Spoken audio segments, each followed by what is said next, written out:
Hey everyone, and welcome to the Kaizen Academy. Today, we're going to dive into a philosophy that literally changed the world of production. But, to really get where we are now with lean thinking, we've got to go back. We have to understand where it all came from. Okay, so let's dig into this. You might look at this and think Henry Ford said that? The guy who basically invented mass production? And yeah, it's a little surprising, but it actually sets the stage perfectly for our whole story today. It's all about that relentless, nonstop search for efficiency. I mean, Ford's system was a total revolution. For the very first time in history, something as complex as a car was suddenly affordable for the average family. And it was all thanks to the magic of the assembly line and this powerful idea of economies of scale. So, the thing you have to get about mass production is that it was designed for a totally different world. A world where it felt like resources were endless and you could predict what customers wanted. The whole game was just push as much product out the door as you can, as fast as you can. And what did that create?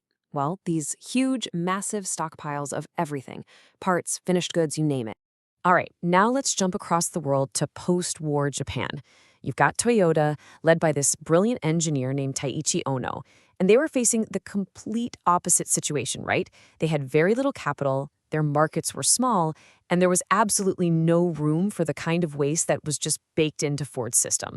So out of pure necessity, they had to invent something new. And that's how we got the Toyota Production System, or TPS.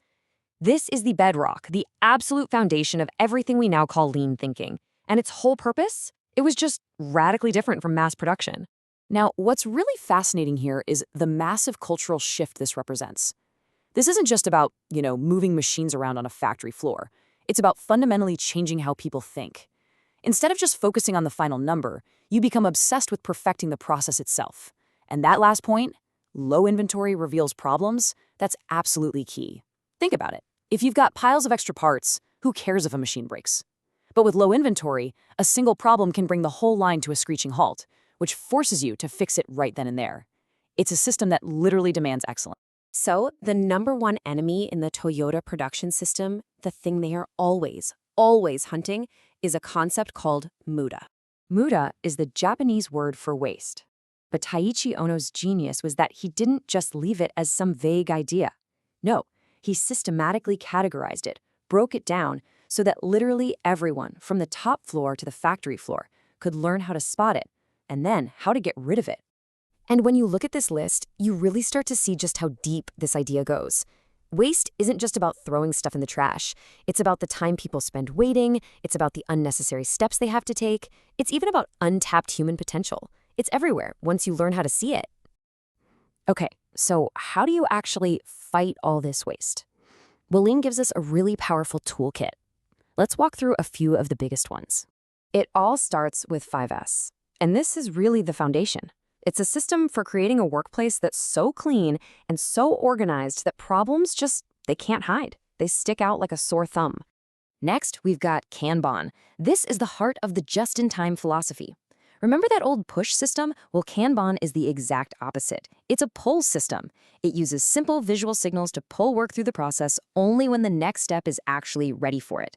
This is huge because it directly attacks the number one waste of them all, overproduction. Then you have something called SMED. This tackled a massive problem, long setup times for machines. By breaking down every single step, Toyota figured out how to take a machine setup that used to take hours and get it done in just a few minutes. This was a total game changer because it meant they could finally make things in small batches, which gave them incredible flexibility. And finally, Kaizen. Honestly, this is the glue that holds the entire system together. It's more than a tool, it's a philosophy. It's the core belief that everything, and I mean everything, can and should be improved, not through some huge project, but through small, continuous improvements made by everyone, every single day. But here's the thing. You can have all these cool tools, but they're pretty much useless if you don't have the right culture. So that brings up the big question, right? How do you actually build a culture where all this becomes second nature? Yeah, that really is the million-dollar question, isn't it? How do you make sure that people don't just slip back into their old, comfortable, wasteful habits? Well, the answer starts at the top. It comes down to leadership. See, in a lean organization, managers don't lead from their corner offices looking at spreadsheets. They practice Gemba management. Gemba is the Japanese word for the real place, where the work actually happens. They go there, they observe reality, they talk to their teams, and they help solve problems right there on the spot. So why does all this matter so much? Because the amount of waste in our world is just staggering. Look at this number. Studies suggest that 94% of the raw materials we use become waste before a product even leaves the factory. Let that sink in. That's a massive, massive opportunity for improvement. And this right here is exactly why lean didn't stay inside a car factory. It spread everywhere because it's a universal mindset. It's a set of principles for creating more value with less effort in any field you can imagine: software, healthcare, government, you name it. So at the end of the day, it all boils down to this one simple but incredibly powerful question.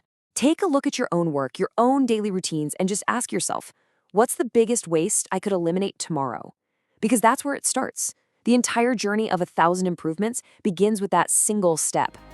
If you're ready to start that journey and you want to dive deeper into all the tools we've talked about today, make sure to subscribe to the Kaizen Academy. We'd love to have you with us. Thanks for watching.